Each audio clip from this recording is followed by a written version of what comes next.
Hello friends, आपण तो महाभारतर पांच पांडवों स्त्री द्रौपदी को निश्चय जानिथिबे। द्रौपदीर उत्पत्ति राजा द्रुपदଙ୍କ हवन कुंडरू होइतिला। जेतेबेले राजा द्रुपद तांको परम शत्रु द्रोणाचार्य को वध करिया पई पुत्र संतान पाई यज्ञ करुथिले। राजा द्रुपदଙ୍କର सेही हवन कुंडरू पुत्र दृष्टद्युम्नଙ୍କ सहित पुत्री द्रौपदीଙ୍କ जन्म होइतिला। फ्रेंड्स, आपण तो जानिथिबे तांको पुत्री द्रौपदीଙ୍କର विवाह पई से स्वयंवर करिथिले। सेही स्वयंवर रे ब्राह्मण बेशरे थिबा अर्जुन टम्बरर सबु शर्त को जीती द्रौपदी को विवाह करिथिले। फ्रेंड्स, जेतेबेले द्रौपदीଙ୍କର स्वयंवर होइतिला सेतेबेले पांच पांडव मां कुंतीଙ୍କ सहित समस्तଙ୍କ ठारू लुचि ब्राह्मण बेशरे थिले आ भिक्षा मागी जीवन यापन करुथिले। सेही पांच भाई जेते भिक्षा मागी आणुथिले सेही सबु से सबुकु माता कुंती पांच भाईଙ୍କ मध्यरे समस्त भिक्षा को समान भागरे बांटी दउथिले। फ्रेंड्स, एही परी पांच भाई जेतेबेले द्रौपदी को घर को आनिले सेतेबेले द्वाररू ठिया होई मां कुंती को कहिले, देखो मां आमे एही भिक्षा आनिछु। किंतु घर काम करुथबा कुंती तांको न देखी कहिले, पांच भाई मिसी तार उपभोग कर। फ्रेंड्स, आपण तो जानिथिबे पांच भाई बहुत सत्यवादी थिले। सेमाने माता कुंती को कथा गुडी को आदेश परी पालन करुथिले। एही कारणरू तांको मांको मुहरु बाहरिथिबा शब्द पाई से पांच भाई बहुत चिंतारे पड़ी गले। माता कुंती मध्य जेतेबेले द्रौपदी को देखिले से मध्य बहुत चिंतारे पड़ी गले।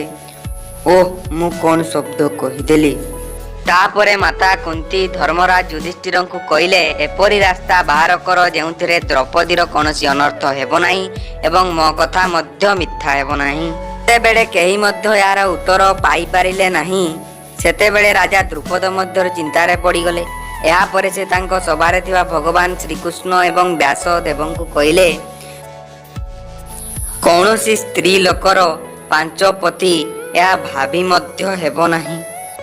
एहा परे व्यासदेव राजा द्रुपद को कहिले, द्रौपदी को तांको पूर्व जन्म रे भगवान शंकरंक ठारू एहाई वरदान मिलिथिला। भगवानंकर सेही वरदान जगु एही समस्या होईछि। आउ भगवान शंकरंक कथा किपरि अन्यथा हेबो। व्यासदेव बुझाइबा द्वारा राजा द्रुपद तांको पुत्री द्रौपदीर बाहागर पांच भाईଙ୍କ सहित करिया पई राजी हेई जाइथिले। फ्रेंड्स, एहा परे द्रौपदीर बाहागर पांडवଙ୍କ सबुठारू बड़ युधिष्ठिरଙ୍କ सहित होइथिला एवं सेही राति द्रौपदी युधिष्ठिरଙ୍କ सहित तांकर पत्नी धर्म निभाइथिले। आगामी दिन द्रौपदीଙ୍କ बाहागर भीमଙ୍କ सहित होइथिला। तापरे द्रौपदी सेही राति भीमଙ୍କ सहित पत्नी धर्म निभाइथिले। एही परि भाबरे अन्य तीन भाई अर्जुन नकुल सहदेवଙ୍କ सहित द्रौपदीଙ୍କ विवाह होला एवं द्रौपदी तांको सहित मध्य पत्नी धर्म निभाइथिले।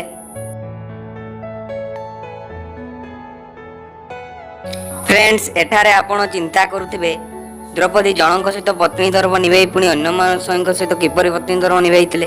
तो फ्रेंड्स, या पछरे मध्य भगवान शिवଙ୍କ वरदान थिला।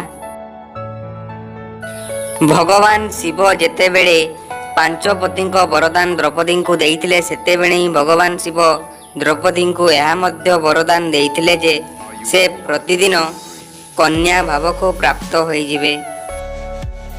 एही परि भावे द्रौपदी तांकर पांच स्वामी को कन्या भाव रे ही प्राप्त होइथिले।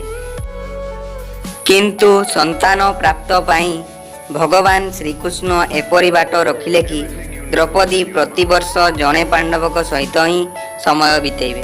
सेतेबेले या मध्य निर्धारित होइतला जे पांच पांडवଙ୍କ ठारू जे कोनोसी जणे पांडव द्रौपदीଙ୍କ सहित समय बितेइबे बेले अन्य केही सेटाको प्रवेश करि परिबे नाही।